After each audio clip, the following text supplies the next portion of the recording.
78 Sports TV here. Salute to the mighty LDBC. Smash the like button, hit the subscribe, turn on your notification bell so be notified when I drop a new video.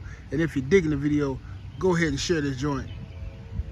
Abdullah Mason, let's talk about him. You know, Abdullah Mason's wonderful, magnificent performance was overshadowed by the antics of the Davis brothers this past weekend. But Abdullah Mason stepped up when he had to step up. He was the main event due to the fact that Keyshawn Davis fight did not happen versus Edwin De Los Santos because Keyshawn's unprofessional and is anything but a businessman. But through all that ruckus, Abdullah Mason put on a wonderful performance. Abdullah Mason is the goods, in my opinion. I like the kid a lot. I like, so far, I like the way he's carrying himself. Hopefully he don't, start cutting jigs like the rest of these dudes out here, man. But he shouldn't do that. He seemed like he got a good family structure behind him, some good manhood training. And, I like Abdullah Mason. I like what he stands for. I like what he's about. He went out there and did his business scientifically, you know what I'm saying? He was very, very patient. He didn't get overly excited. You know how like a lot of young boys, when they hurt somebody, they get overly excited and they start rushing in wild and swinging for the fences. He didn't do none of that. He was measured. It was controlled. It was disciplined. And I think Abdullah Mason has what it takes to take over the 135-pound division. As of right now, Abdullah Mason is my favorite fighter at 135. You know what I'm saying? It was going to be Keyshawn, you know what I'm saying? But, Keyshawn messed that up, but we ain't going to talk about him. We'll say that for later.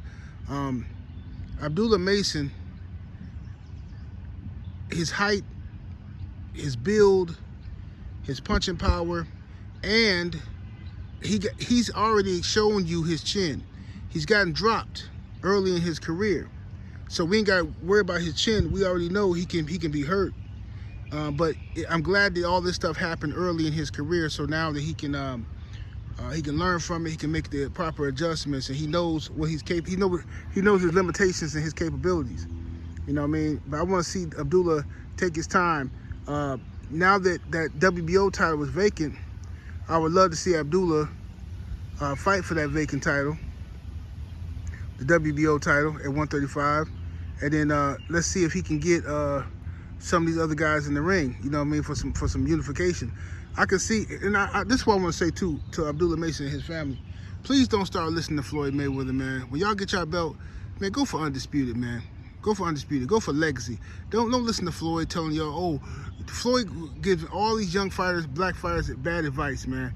Don't go for undisputed. Belts don't pay bills. Why would I pay another sanctioning fee? Why would I do this and that? Floyd just don't want nobody to accomplish what he didn't accomplish. Okay?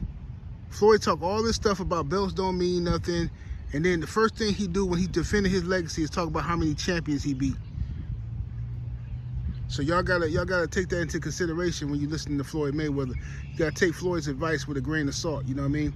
Because Floyd just don't. He's a hater. He's an old hater. He don't want nobody to surpass him. But I'm interested to see how this lightweight stuff turn out now. Now Keyshawn is out of lightweight now. Keyshawn is gonna be at 140, and now you got Shakur Stevenson, who's still gonna be down there, I guess, at lightweight. I don't know if Shakur moving up or not, but he's at 135. He's about to fight. What's the boy named? William Zepeda. One of them Zepedas he about to fight. And then who else the guy at lightweight? You got who's the guy? Tank.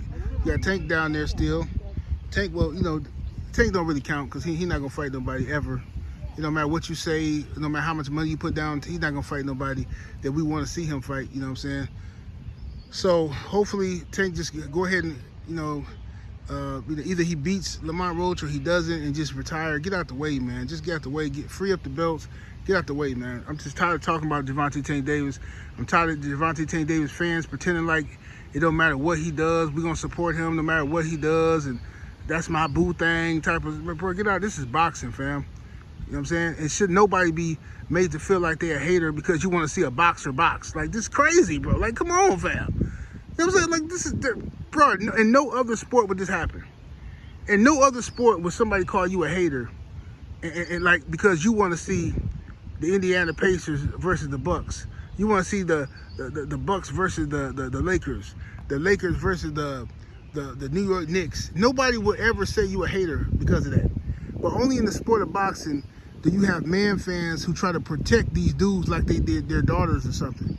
Like, I gotta protect this. No, man. No. What are you talking about, bro? For years, people wanted to see Gervonta Tank Davis versus Devin Haney, Gervonta Tank Davis versus Lomachenko, Gervonta Tank Davis versus Shakur Stevenson, right? For years, Gervonta Tank Davis versus Teofimo Lopez. People wanted to see these fights for years, bro, and none of them ever happened.